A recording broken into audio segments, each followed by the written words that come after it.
Yeah, so I believe all the topic will be how we realize together the promise of a connected world. But first, I'm pretty happy to see that you have been able to have some fun in my hometown, which is Paris. And I'd like to start as well this presentation with a bit of fun as well. And I'd like you to look to yourself and maybe answer for yourself, obviously not publicly, to those different questions that you see there. The first one is about, would you give up either the internet or your car or your partner, which is an interesting question to raise. The second one is obviously the usual question about internet and TV. The third one is interesting as well. How many of you in this room are sleeping with your smartphone? And finally, obviously, we saw that during the crisis time, but are you willing to cut your spendings on broadband internet? And I would say the results are pretty interesting. Look at the first one in particular. 84% of the Germans in the 20s would rather give up either their car or their partner. 66% of the Americans are sleeping with their smartphone. I would say this is telling. So what it means, and the only conclusion I have out of this, is definitely that not only broadband is massive, but broadband is addictive. And when you see, I believe that this is something which has definitely started with a phenomenon. We started with mobile phones, and we saw what did happen. Then I believe that social networking played a key role in this addiction. And I believe smartphones also gave this ability to unleash the potential of social networking. But I believe really now that we are moving into the next wave. The next wave is about targeting the consumers, the business, but as well the society. I'm not going to go through all the examples that you have here, but for sure, what we have seen with social networking, we will see the next wave when it comes to sharing, when it comes to smart home, just to tell a few, when it will come for the businesses, about storage, about virtual office, about cloud-based applications.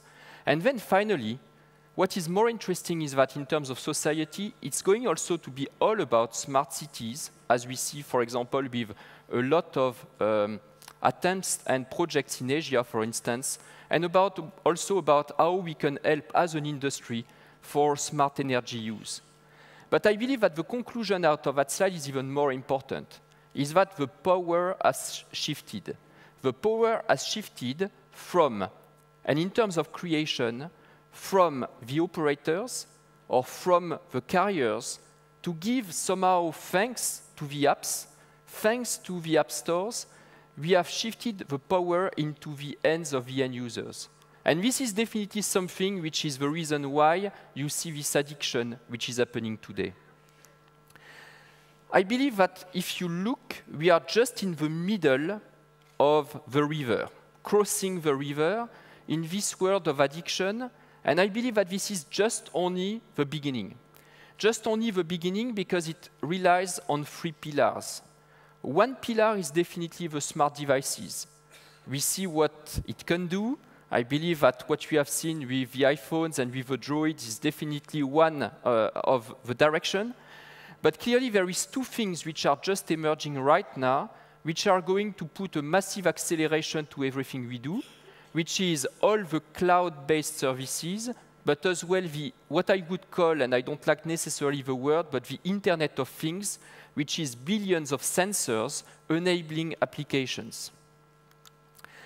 And at the end, I believe that when we talk about broadband, we are not talking about telecommunication services. We are just talking about an engine of social and economic development.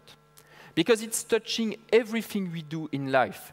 It's touching employment, it's touching health, it's touching transport, it's touching businesses, it's touching environment and energy, and so on and so on. And I believe I would rebound on what Bosco did say previously. I mean, we need to face the reality. We are not just providing telecommunication services. We are simply an enabler of growth. When I say enabler of growth, there is another study from the World Bank which is basically saying something very simple, is that if you take the low to medium GDP countries, every time you will have an increased penetration of about 10% of mobile phones, for example, it will increase the GDP by 1%. So this is what it's all about. And the question is how collectively we are going to enable this. And I believe that at the end, it's a matter of society, it's a matter of willingness, it's a matter of investments, and it's a matter of decision. Preparing the presentation, by the way, just for a joke, I learned the real meaning of some words in English. And I have to say that when I mean peoples in the way it's written there, I mean really peoples, which means nations.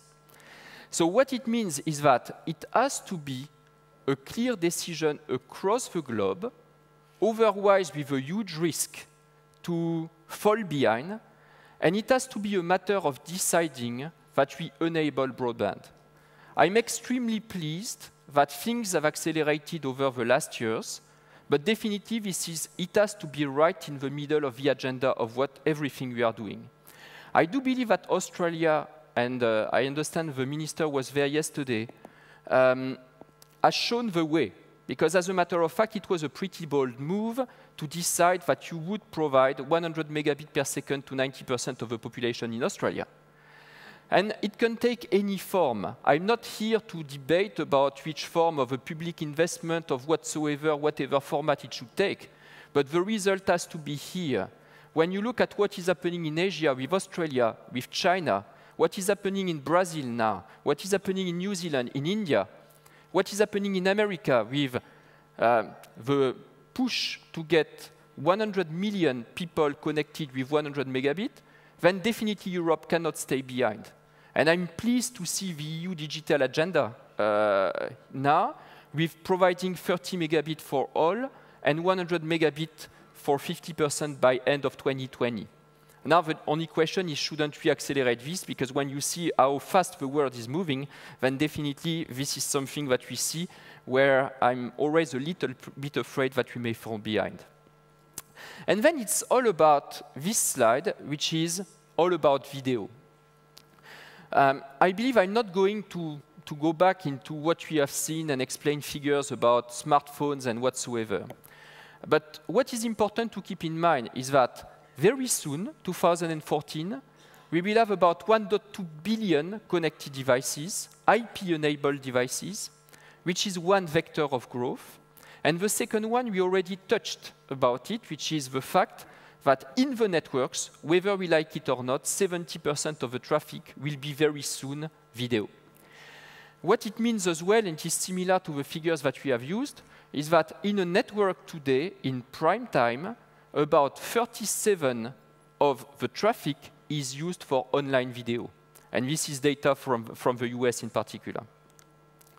So if I picture now how I see the role of the network in this paradigm, this is relatively simple.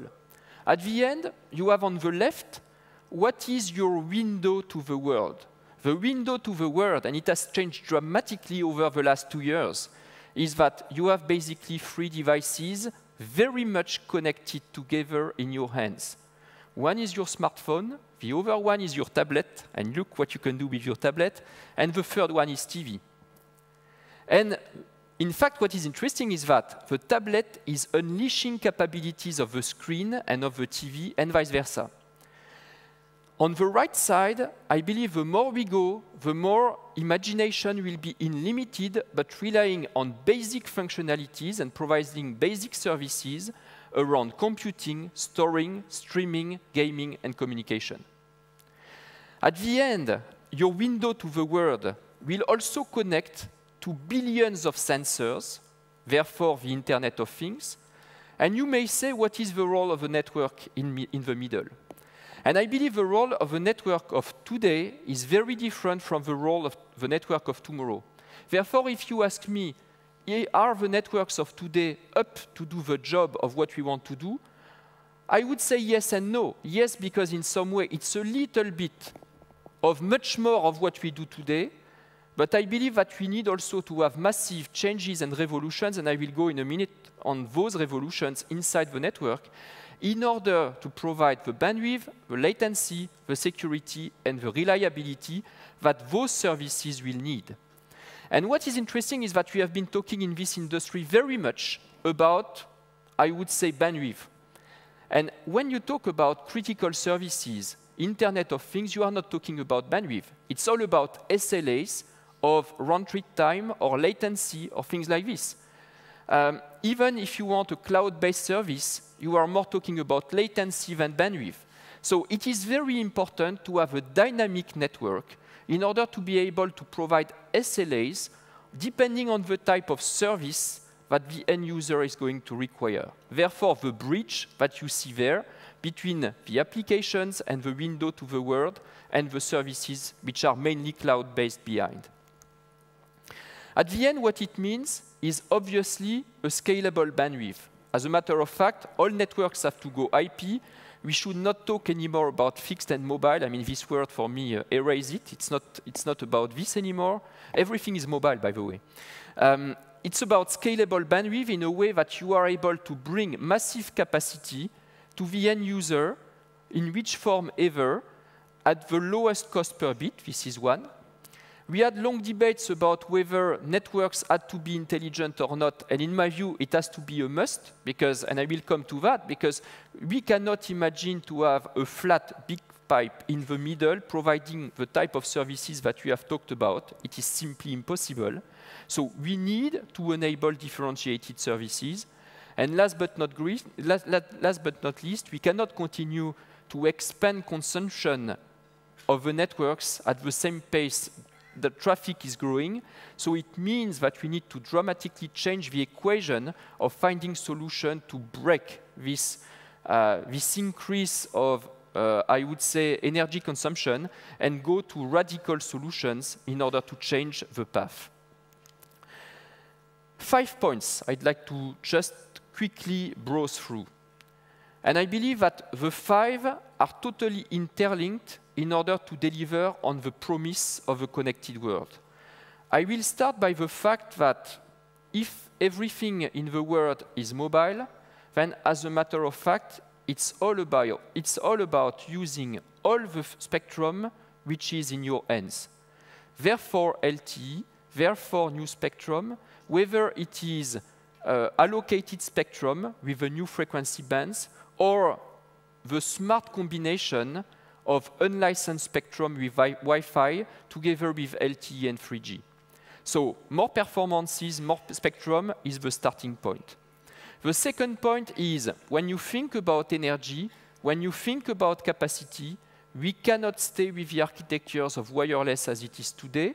Of course, we will need to have macro cells, but the more we go, we will have to have dedicated solutions for stadium, we will have to have dedicated solutions for urban cities like Paris and all those cities in the world. So it means getting closer to the end users with smaller cells.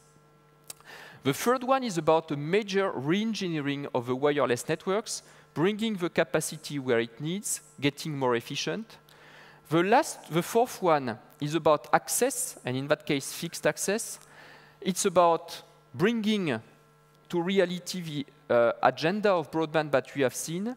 And here it's not a matter of deploying fiber only. Obviously, we need to deploy fiber, but you can make also a very smart use of the very last portion of the mile that you have with the copper in order to bring 100 megabits per second, and there are technologies to do that today. And at the end, I believe this is certainly the most important of everything. It is how do we re-architecture the IP networks behind in order to deliver on those services.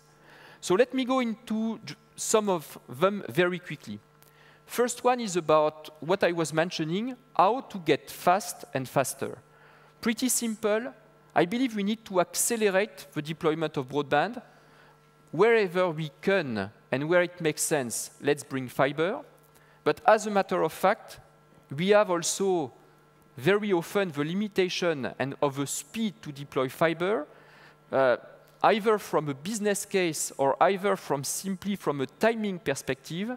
I believe we should be very wise to think about where possible, use the last connectivity which is existing in your home with your copper pairs because now we have capabilities of bringing fiber very close to those points, in particular with type of VDSL2 technologies, with additional vectoring capabilities, and be able, on your existing telephone lines, to provide 100 megabits per second. This is enabling faster rollout, and this is definitely improving the business cases. And then the network looks like this. It is now a matter of having still the central offices, but distributing the fiber towards the different points. What you would do there is going to serve not only for your residential users, for the business users, but also very much to connect the metro cells and the small cells of the wireless world. So you, with one bullet, you shoot two birds, which is not only enabling your wireless capabilities, but also your broadband wireline capabilities.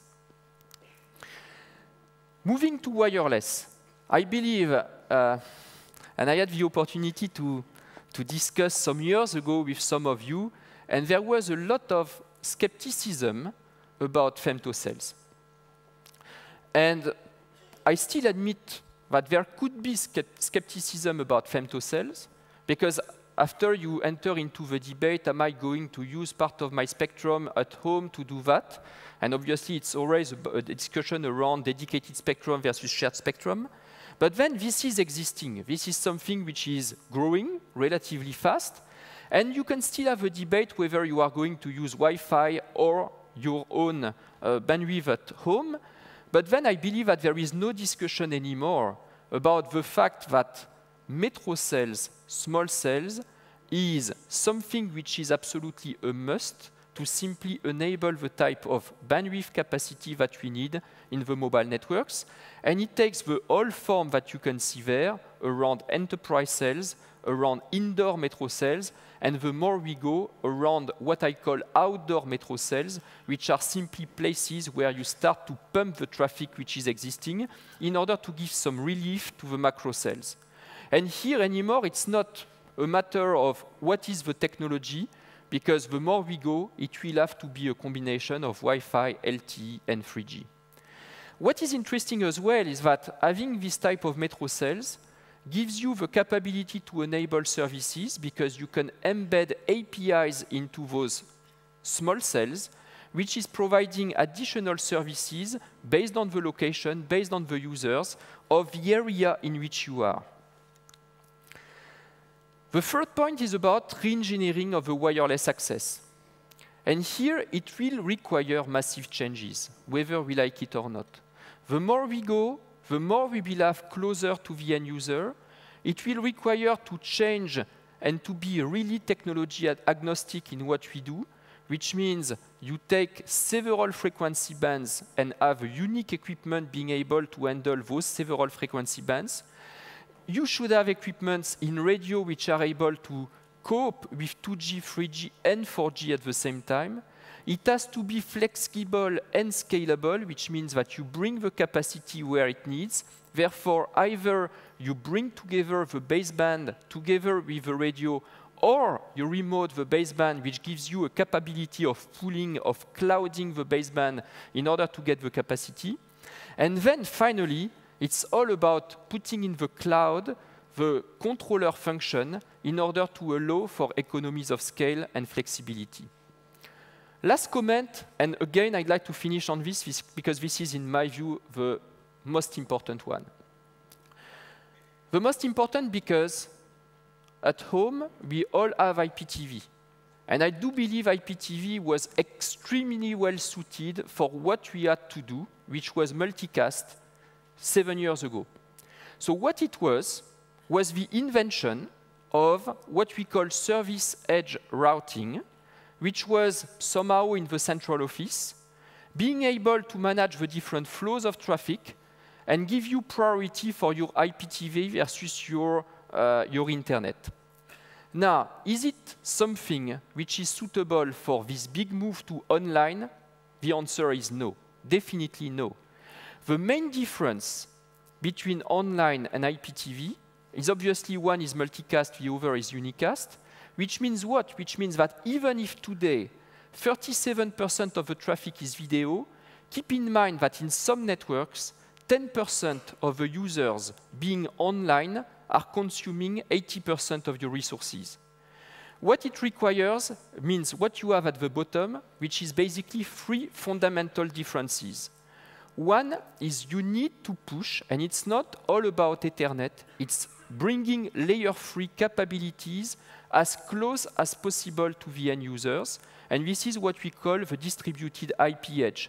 Same function as what we were doing in IPTV, but you push it up to the aggregation. The second one is obviously scaling the bandwidth. When we were talking about gigabit Ethernet, we need to move to 10 gigabit Ethernet, managing the flows of IP flows. And obviously, we need to generalize in the edge 100 gigabit Ethernet interfaces everywhere. And last but not least, which is even more fundamental, it is how we start bringing intelligence into this edge, which, by the way, is a combined edge between mobile, fixed, residential, business, and whatsoever. It is one unique network. And what you need to do is you need to be able, like we were doing with IPTV, but in Unicast, to push the content as close as we can, making the right trade-offs between caching and bandwidth. So this is what we call on-net content distribution networks, by opposition as off-net content distribution networks. Then, in order to make the right choices between bandwidth and latency, you need to enable at the edge the capability of making dynamic choices based on dynamic policy management, which is open to the world and open to the different service providers. And then, it is also what I call smart offload, of making the right trade-offs between putting some traffic on Wi-Fi, some traffic on LTE, some traffic on Wi-Fi, on 3G, depending on the grade of service that you want. And this enablement of IP is definitely what is needed in order to unleash the promise of the connected world. So at the end, just to conclude on this, I'm sure that you will recognize yourself in many of those, whether it is gaming, whether it is immersive communication, or whether it is using your iPad in front of your TV for doing many things. Thanks.